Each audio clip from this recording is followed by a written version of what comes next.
नमस्कार, आप देख रहे हैं नमो भारत न्यूज। आपके साथ मैं हूं तुषार शर्मा। चलिए शुरुआत कर रहे हैं अब तक की सबसे बड़ी खबर के साथ। जी हां, सबसे बड़ी खबर सामने आई है इस वक्त की चाइना को करारा जवाब देने की तैयारी। जी हां, सबसे बड़ी खबर सामने आई है।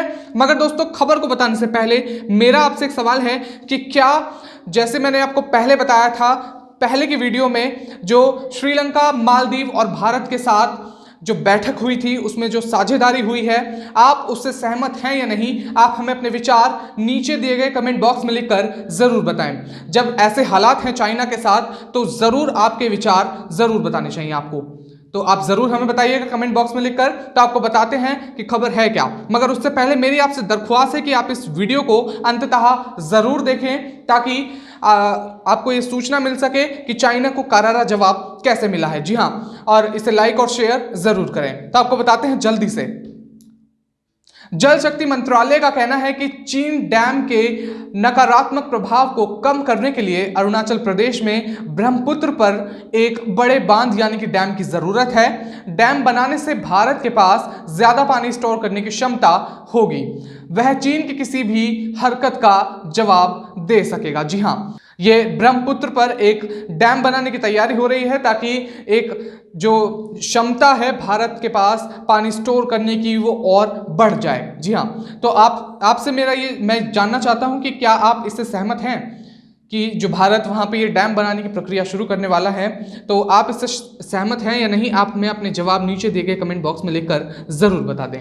तो आगे मैं आपको बता दूं कि डैम बनाने से भारत के पास ज्यादा से ज्यादा पानी स्टोर हो सकेगा और थल के साथ साथ जल पर राजनीति करने में जुटे चीन को भारत उसी भाषा में जवाब देने की तैयारी कर रहा है। जी हां, चीन ने तिब्बत में ब्रह्मपुत्र नदी पर बांध बनाने का ऐलान किया है। इसके जवाब में मोदी सरकार ने अरुणाचल प्रदेश में एक बड़े डैम के निर्माण की योजना बनाई है। जी हां, आपको बता दूं कि साथ ही यह 10 गीगावाट का हाइड्रो पावर प्लांट भी लगाया जाएगा वहां पर। ये सबसे बड़ी खबर सामने आई है इस वक्त की। और आगे मैं आपको बता दूं कि भारत की इस काउंटर अटैक योजना से निश्चित तौर पर चीन की चिंता बढ़ गई होगी। जी हां, जैसा आपने सुना कि ब्रह्मपुत्र पर एक डैम बनाने की तैयारी हो रही है, तो यह अनुमान लगाया जा रहा है कि इस पर चीन की जो चिंता है वो बढ़ गई होगी। जी हां, तो आगे मैं आपको बता दूं कि श्रीलंका, मालदीव, भारत के साथ समुद्री सुरक्षा के लिए तीनों देशों में बनी सहमति। जी हां,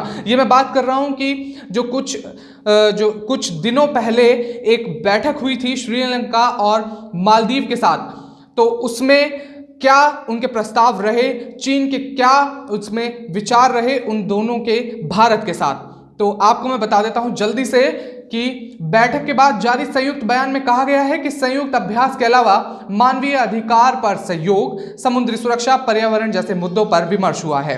इन तमाम मुद्दों पर वहां बात हुई थी, जैसा मैंने आपको बताया, और आतंकवाद, अतिवाद, मादक पदार्थों के व्यापार, हथियारों व मानव तस्करी पर रोक जैसे दूसरे मुद्दों पर भी आपसी संवाद को बेहतर बनाने के लिए तमाम उपायों पर बातचीत हुई है। जी हाँ, ये तमाम बातें वहां हुई हैं और इन तमाम मुद्दों पर वहां पर एक औपचारिक पत्र पर साझेदारी भी हुई है। जी हां, आगे आपको बता दूं कि थल और पर्वतीय सीमा पर भारत अपनी सुरक्षा पुख्ता कर रहा है। इसके अलावा जल सीमा पर भी देश ने मजबूती से पकड़ जमा रखी है। हिंद महासागर में चीन अपनी सक्रियता बढ़ा रहा है और भारत ने उसके इस अभियान को थाम कर रखा है। इस दुष्कर प्रयास में अन्य साथी देशों का भी साथ जरूरी होगा और इसी दिशा में मालदीव व श्रीलंका ने शनिवार को भारत के साथ कदम दर कदम मिलाने की हामी भर ली थी। जी हां, जैसा मैंने अभी आपको बताया कि भारत के साथ श्रीलंका और मालदीव की बैठक हुई थी, उसमें इन तमाम मुद्दों पर बात हुई थी और इसी के साथ इसमें एक साझेदारी पर भी उन्होंने हस्ताक्षर दिए थे, ताकि वो भारत के साथ और श्रीलंका, मालदीव इन दोनों ने ये फैसला लिया है कि भारत में साझेदारी होगी और भारत के साथ कदम से कदम मिलाने का फैसला भी इन्होंने कर लिया है। जी हां, आगे आपको बता दूं कि इस बैठक की सबसे खास बात तो ये रही कि चीन के दबाव के बावजूद श्रीलंका जिस तरह से इस बैठक के लिए तैयार हुआ है वह उसके बदले विचारों को बताता है। जी हां, बैठक में भारतीय NSA डोभाल, मालदीव की रक्षा मंत्री मारिया दीदी व श्रीलंका के रक्षा सचिव मेजर जनरल कमल गुरुनाथे शामिल हुए थे। जी हां, सामने आया है कि तीनों देशों ने सामान्य सुरक्षा खतरों पर विचार का आदान प्रदान किया है, जैसे मैंने अभी आपको बताया, और खुफिया साझाकरण को बेहतर बनाने के लिए गुंजाइश का विस्तार करने का व्यापक आधार सहयोग के लिए सहमति व्यक्त की है। मैं आपको बता दूं कि कोलंबो में भारतीय उच्चायोग यानी कि इंडियन हाई कमीशन ने बताया है कि डोभाल श्रीलंका के रक्षा मंत्री सचिव मेजर कमल गुणरत्ते और मालदीव की रक्षा मंत्री मारिया दीदी द्वारा त्रिपक्षीय बैठक में हुई चर्चा के ब्यौरे पर हस्ताक्षर करके औपचारिक रूप दे दिया गया है। जी हां, ये जिस तरह ये बैठक में हुआ था उसे औपचारिक रूप भी मिल चुका है।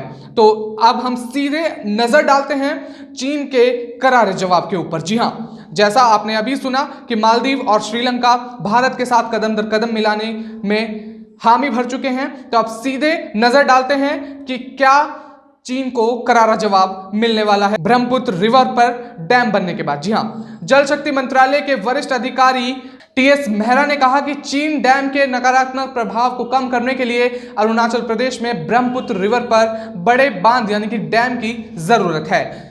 हमने इस संबंध में सरकार को प्रस्ताव भेज दिया है और उन्होंने बताया है कि डैम बनने से भारत के पास ज्यादा पानी स्टोर करने की क्षमता होगी और वह चीन की किसी भी हरकत का जवाब दे सकेगा। जी हां, मैं आपको बता दूं कि ब्रह्मपुत्र रिवर पर डैम बन रहा है और उससे क्या होगा कि भारत के पास ज्यादा पानी स्टोर करने की क्षमता होगी और साथ ही वह चीन की किसी भी हरकत का करारा जवाब दे सकेगा। आगे आपको बता दूं कि ब्रह्मपुत्र नदी तिब्बत से निकलकर भारत के अरुणाचल प्रदेश और नीचे असम से बांग्लादेश तक बहती है। ऐसे में भारत का डैम पूर्वोत्तर को पानी की कमी और अचानक बाढ़ जैसे खतरों से बचाएगा। मेहरा ने कहा कि पूर्वोत्तर क्षेत्र में अच्छी वर्षा के कारण मानसून के दौरान भारत में ब्रह्मपुत्र नदी का 90% पानी उसकी सहायक नदियों से होकर जाता है। जी हां, डैम बनाने से हम पानी की कमी के साथ साथ कई खतरों को दूर करने में सक्षम हो जाएंगे।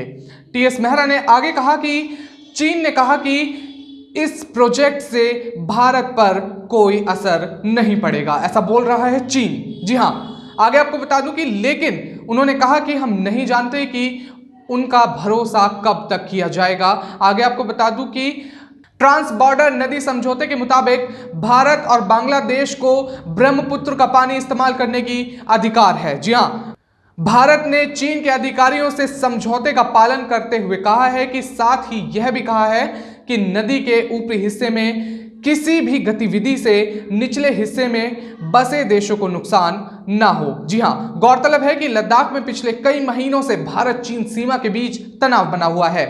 गलवान घाटी झड़प के बाद से दोनों देशों के बीच तनाव काफी बढ़ गया है और इस तनाव के बीच अब चीन ने ब्रह्मपुत्र नदी पर डैम बनाने की चाल चली है। विशेषज्ञों ने चेतावनी दी है कि भारतीय सीमा के पास इस डैम से चीन भारतीय राज्यों में बाढ़ के हालात पैदा कर सकता है। इतना ही नहीं, चीन ने इसके जरिए जल का युद्ध भी छेड़ सकता है। जी हां, तिब्बत से निकलने वाली यार्लुंग जांगबो नदी अरुणाचल प्रदेश में प्रवेश करती है तो सियांग नदी के नाम से जानी जाती है। जब यही सियांग नदी अरुणाचल प्रदेश से आसाम में प्रवेश करती है तो इसका नाम ब्रह्मपुत्र हो जाता है। आसाम से आगे बढ़ती हुई ब्रह्मपुत्र नदी बांग्लादेश में प्रवेश कर जाती है। ब्रह्मपुत्र नदी पर चीन के द्वारा बांध निर्माण निर्णय से जुड़ी रिपोर्ट ने बताया है कि बांध निर्माण का कार्य नए साल के प्रारंभ में होने जा रहा है। जी हां, तो दोस्तों ये थी आज की खबर। आपसे मेरी गुजारिश है कि आप इसे जल्दी से शेयर करें ताकि ये सूचना ज़्यादा से ज़्यादा लोगों तक पहुंचे। तब तक के लिए हमारे साथ बने रहिए नमो भारत न्यूज़ में। हम आपको ऐसे ही देश और दुनिया की ताज़ा तरीन खबरों से रूबरू कराते रहेंगे। धन्यवाद। वीडियो को लाइक, सब्सक्राइब और शेयर करना ना भूलें। अपने विचारों को कमेंट बॉक्स में लिखकर हम तक जरूर पहुंचाइए।